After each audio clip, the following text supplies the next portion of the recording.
এমন কোন নেতা কর্মী বাদ নাই যার বিরুদ্ধে মামলা দেয় নাই, যাকে জেলে পুরে নাই। তাই বিএনপি ক্ষমতার জন্য রাজনীতি করে না, বিএনপি দেশের জন্য রাজনীতি করে। জিয়া রহমানের উত্থান হয়েছিল ৭১-এর ২৫শে মার্চে।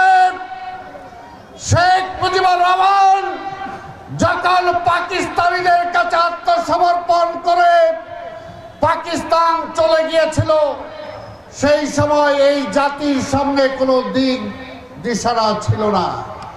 তখনই ধূমকেতুর মতো মেজর জিয়ার আবির্ভাব হয়েছিল।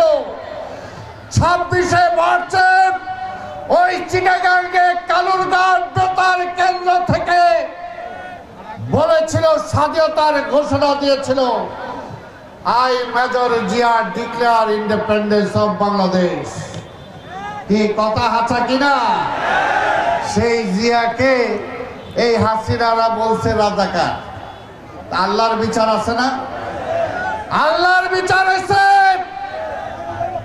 আজকে আওয়ামী লীগের মাঠে ময়দানের কর্মী ভাইদেরকেও বলবো, আপনারা অনেকে হয়তো লুটের মাল পান নাই, আপনারা হয়তো ছিনতাইয়ের মাল পান নাই, কারণ ওই নাসিমের পরিবাররাই সব ভাগ করে নিয়ে গেছে, ওইদিকে শেখ হাসিনার পরিবাররাই ভাগ করে নিয়ে গেছে। তাই আমরা বিশ্বাস করি ওই লুটেরার পক্ষে আর কেউ যাবে না।